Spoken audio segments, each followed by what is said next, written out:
Campanella by Liszt. Thank you, Victor, for the commission. As usual, I'll begin by playing through the first segment of music for you, give you a sense of what you're up against, which in this case is a notoriously and devilishly difficult little piece. And then we'll go bit by bit, note by note, and I'll give you all the puzzle pieces you need to learn it yourself and eventually perform it yourself. As difficult as this piece is, it's nothing we can't handle. So let's just jump right into it.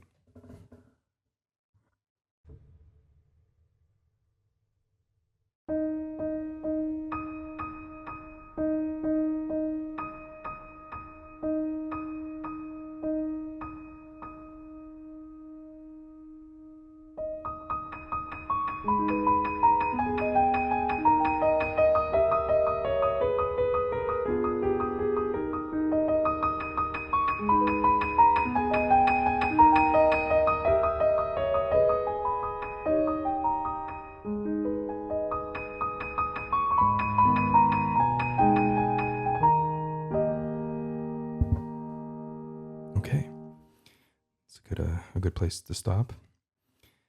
Now, this piece begins with a little introduction, a 4-bar intro that's sort of deceptively simple. In fact, it's supposed to kind of lull the audience into this state of, first of all, acute awareness of what's going on, because it's very quiet, very delicate, and very simple. We start with a few little bells, which is, of course, what this piece means. La Campanella literally means little bell. And we begin in the home key of G sharp minor. We take that third note of the bunch, create an octave in the left hand, octave in the right hand, and then we have 3 in the left, and then 3 in the right. Again. Then 1 in the left, 2 in the right, 1 in the left, 2 in the right.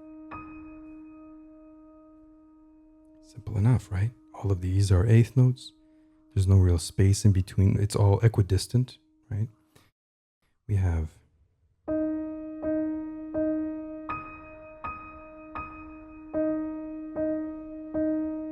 one after the other.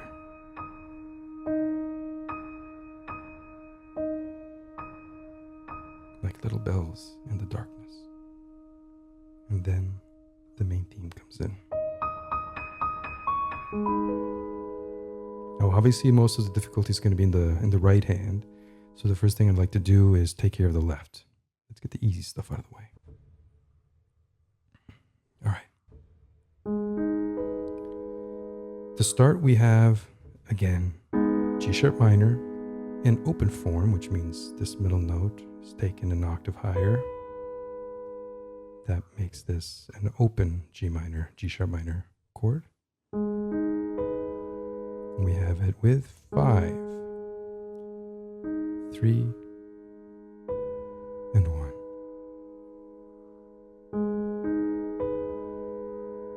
Practice that a few times. And notice when you're playing this that you should be really incorporating all of these notes under the umbrella of a single movement, starting from the bottom, traveling to the top. It should feel like one motion to the right. It shouldn't be one and then another and then another. Smooth and delicate. The wrist is flexible, very breathy.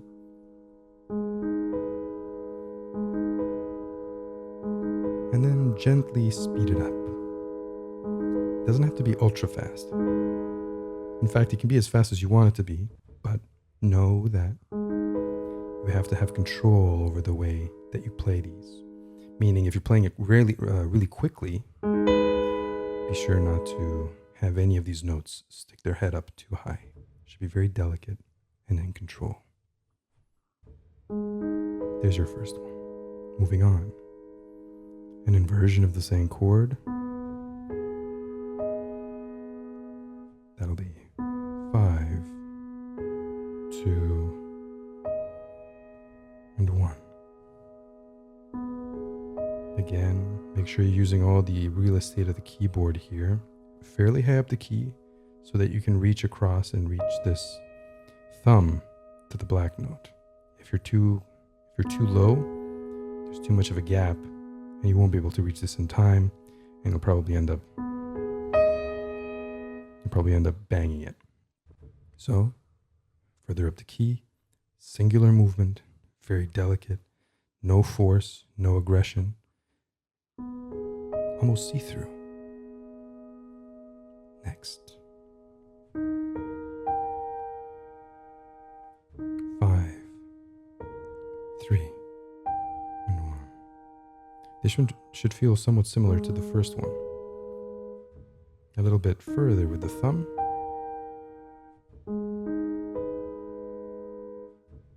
In any case, 5, 3, 1. Practice that a few times.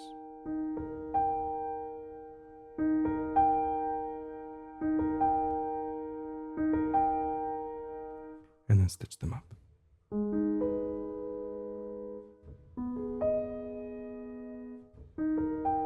Like that. Each one will get its own pedal. Next. Very simple little 2 notes, also broken. So 4 and 2, one after the other. Next. A single G sharp with the 3rd finger. Next. So that would be 5, 3, and 1, also broken. And we finish with 2 and 1.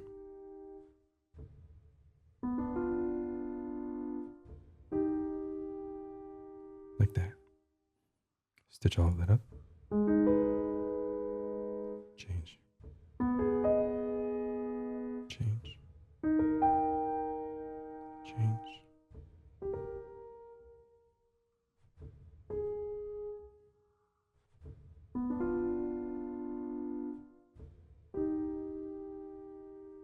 And there you have it. So really the last one is the only moment where it's played at the same time together. Not broken, but simultaneously. So there it is for the left hand. I would practice that a lot before I start playing around with the right hand, just to make sure that the left hand is learned well enough that I don't really need to divert any of my attention to it. It knows what it's doing, and I can focus most of my attention on the right. Okay, so let's see what the right hand is up to here. So as you can see very clearly, the melody is all in the thumbs.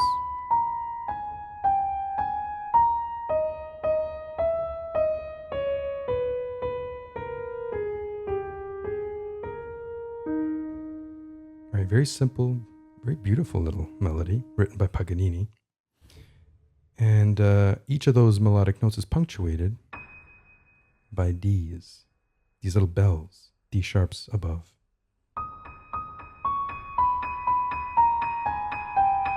All right, so there's a technique here, right? The first thing I want you to do, the first step, is to learn this melody really well with the thumb up to here, let's say. That'll do the trick for now. So learn that really well so that it's really just like a path. Those notes, right? That's the path that your thumb will be traveling.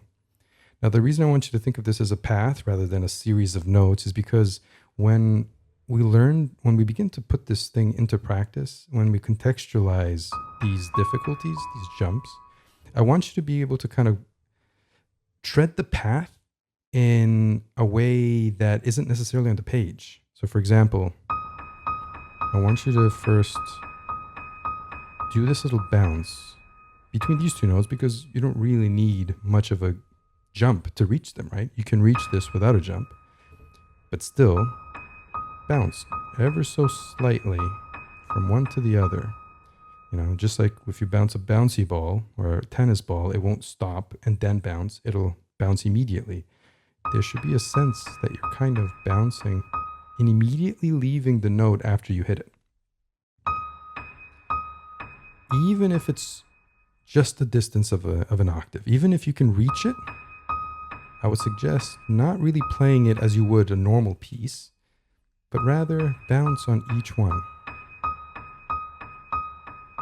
And as you can see, since the melody is in the thumb, it should be slightly louder, which I don't even have to emphasize that because the thumb is already much stronger than the pinky. So kind of naturally, it will come out of its own accord. It'll be a little bit louder than the pinky of its own accord. So just something to remember, but nothing you really have to employ. Slightly louder on the bottom. Okay. So now, the thing that I would suggest that you do to learn this, to practice this, is to basically start treading that path, note by note, not all at once, but note by note. So the first note, the first step on your path is a D sharp. So bounce on that a whole bunch. Make sure the wrist is flexible and bouncy. The next note in our path is a C sharp. So maybe just go between the two. You know, a few here and a few there. This is what I mean by it's not just a series of notes, it's a path. Because I want you to play each of them a bunch of times, go back and forth, different tempos. Then a bit faster. And the whole time, the hand is doing almost like a windshield wiper movement, back and forth. Boop, boop, boop, boop, boop, boop, boop. There's no aggressive movements. Nothing is really jagged. It's just like a bouncy ball bouncing from place to place. Fluid and effortless in a sense. Then add the next one. That's the next note in your path. Then just bounce around on these two notes a few times, as slow as you need to manage it. And again, always be super cognizant of how your wrist feels. It shouldn't tighten up. Okay, it should be just loose and comfortable, effortless. As soon as you start to work hard at this piece, it comes across in the music, and the music will sound strained. And the difficulty, among many, of this piece, the main difficulty I would say is the required delicacy.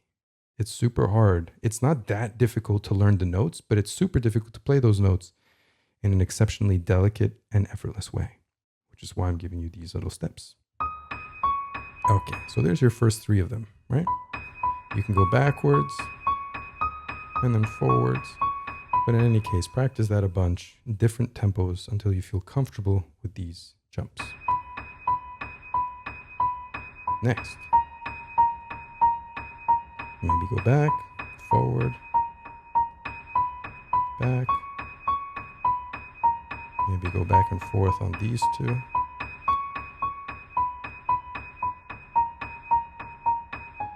Next.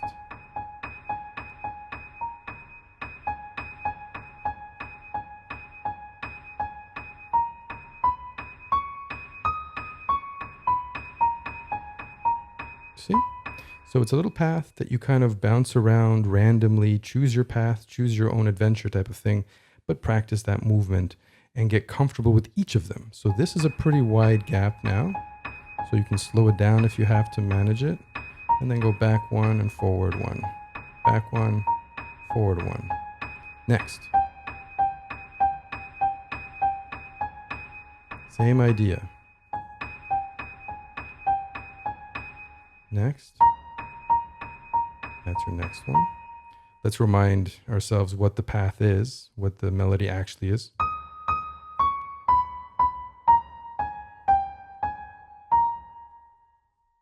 We've actually gotten there already, right? So we can actually do this already. Then we drop down to a D sharp all the way down here, and then jump back up to the same D sharp we were at. So this is the biggest jump of the segment. 2 full octaves. So.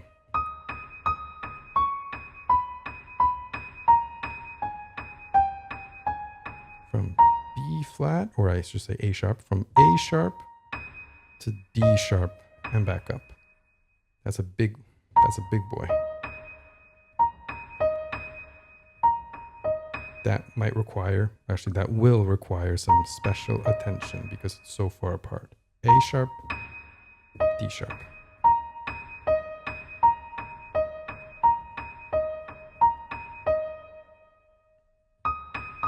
and then contextualize it with the rest of the notes.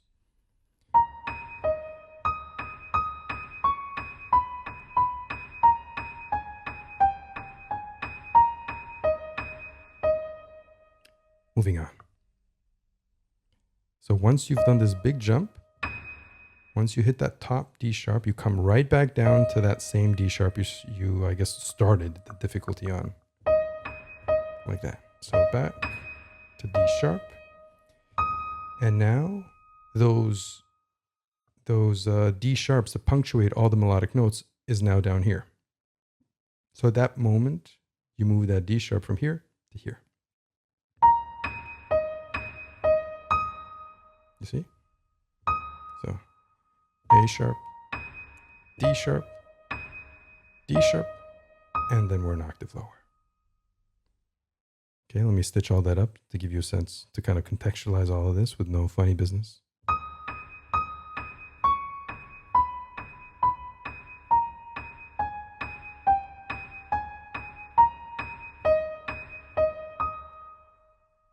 So far, so good. Moving on. So we haven't actually done this with just the melodic thumb yet. So let's see what's next. So far we have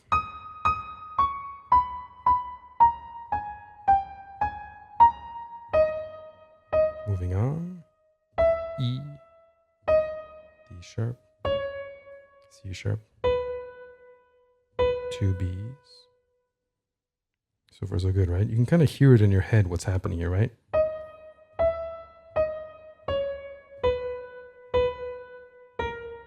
A sharp, G sharp, G natural, G sharp, A sharp, and then down to D sharp.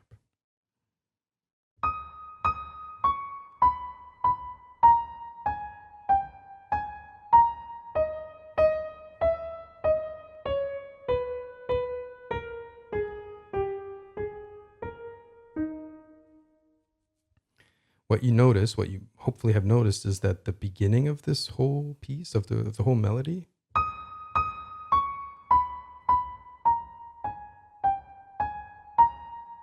is then replicated an octave lower with just one difference, which is the E natural, and then all of this stuff is familiar, right? Yeah. Okay. Rewatch what I just played for you as many times as necessary. Learn the whole of the melody with just the thumb, as I've just shown it to you, and then we continue by punctuating the rest of the melody. So, once you do that big jump, and then the punctuated little bell drops by an octave, E, D sharp, C sharp. So let's add that little morsel.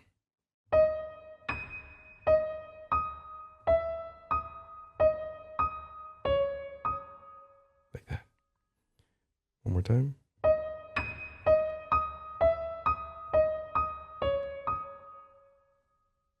Stitch that with the previous section.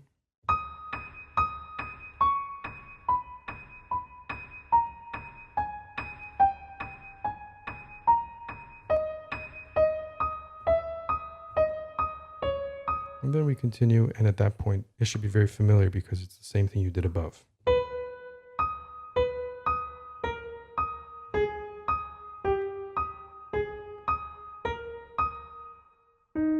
And now, instead of doing that big jump again, the 2-octave jump from D sharp to D sharp, this time you're going to have a little octave by octave by octave ascent, which brings you back to the original position. So once you get to this note, you then immediately continue with a 5, switch to 1, 5, switch to 1. And then you repeat. So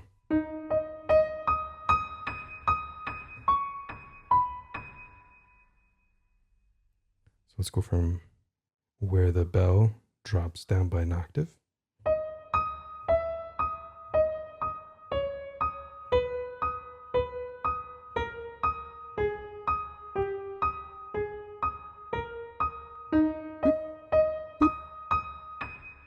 Pretty good, right? Very gentle, no strain. Keep yourself in check here. It's very easy to start to strain to be able to kind of manage the notes where, for example, your technique fails you. Your instinct will be to tighten up so that you can control it a bit more. Fight that urge to tighten up at all costs and just learn the piece, however long it takes, with a very fluid and relaxed wrist. Okay, one more time, all of the melody here with no pause. And then, as I said, once we do all this, then you're repeating, right? All of this is repeated exactly.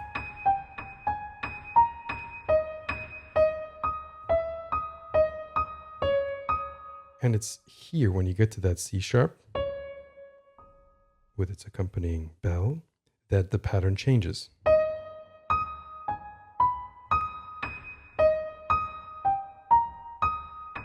And you get something a little different.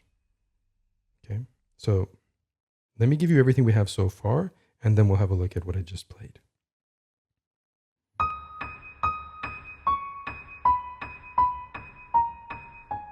Oh, and actually, before I do all that, the piece begins with, right? So let me just include that since it's part of the melody. It kind of leads into the melody.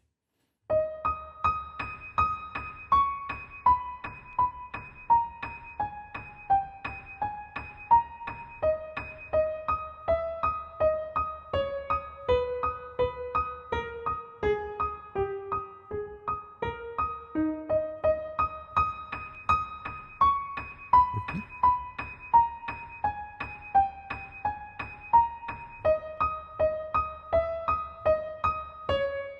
Up to there, and then 1, 5 on D sharps.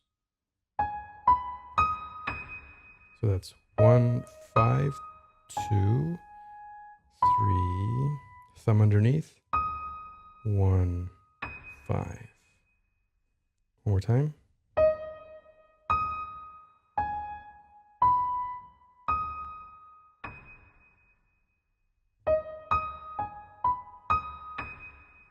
And you can see that as soon as I start D sharp with the second finger, the G sharp with the second finger, my whole hand kind of wants to move to the right because I know I'm heading up to this D sharp. So move, move, move, move. But not four separate movements. It's just one move. Or as much as you can manage that. They should be bouncing, of course, but within the context of a single motion. Next, these two notes again.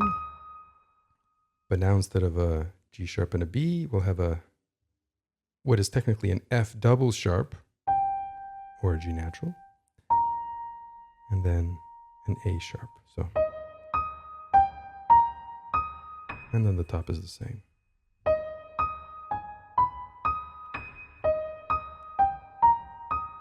Like that. Okay. And then I think I can just give you a bit more, right? I think. And then the left hand comes in. So, okay, so we'll leave that for now. I think this is pretty good. Let me play everything we've done so far with the right hand. And you can make sure that your work comports with what I'm doing.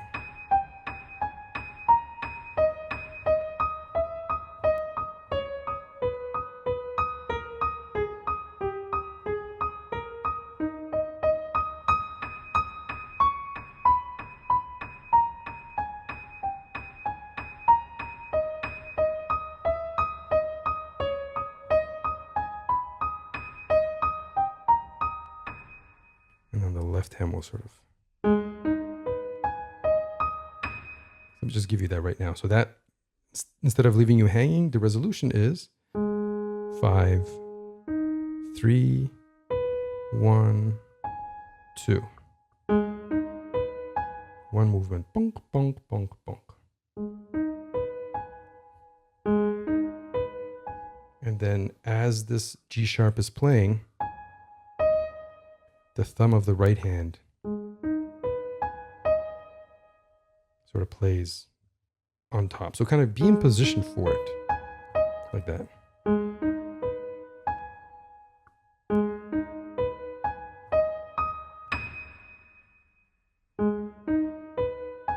One, 3, 5.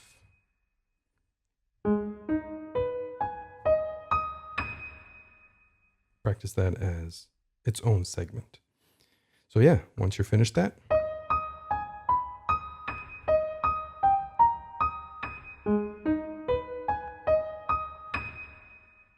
that's what you need to do next. Practice, practice, practice. Learn that well. And now we have the pleasure of putting them together. So hopefully you've learned the left hand well enough. And then the thing about this whole section is that the alignments can be very fuzzy. And there can be lots of misalignment here, which is kind of what you want. You want everything to kind of shimmer. And you don't want it to sound too robotic or too square. You want it to just kind of it rings like a little strum.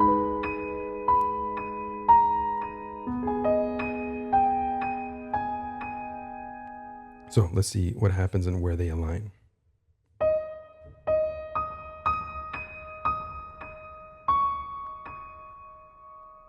Roughly here. So the right hand has a B. That's where the left hand comes in. That's your first bit of practice. Now here's an option that I would like to give you. You can decide to play the first note of the 3 with the B. So it sounds like this.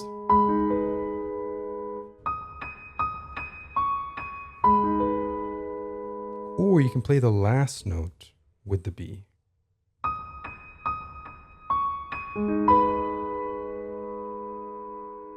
It's kind of up to you, or somewhere in between. That I want you to play around with and see what you like, what is like the texture that you find most appealing here. I think I roughly do it, I kind of do it in between the notes. That's kind of what I do. But I'm going to leave that up to you. Okay, so there's your first one.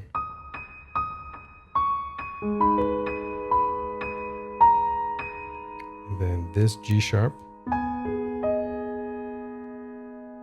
plays with the next chord of the left hand. And again, you can play that with the first note, with the last note, or somewhere in between.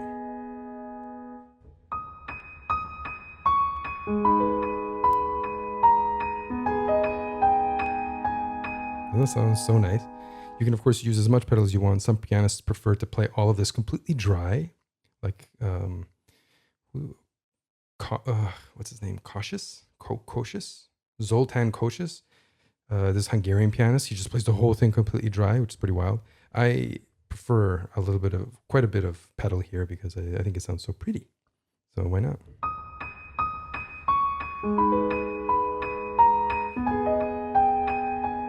And then there's your next one. On the A sharp, either play with the first one, with the last one, or somewhere in between. And there you have it.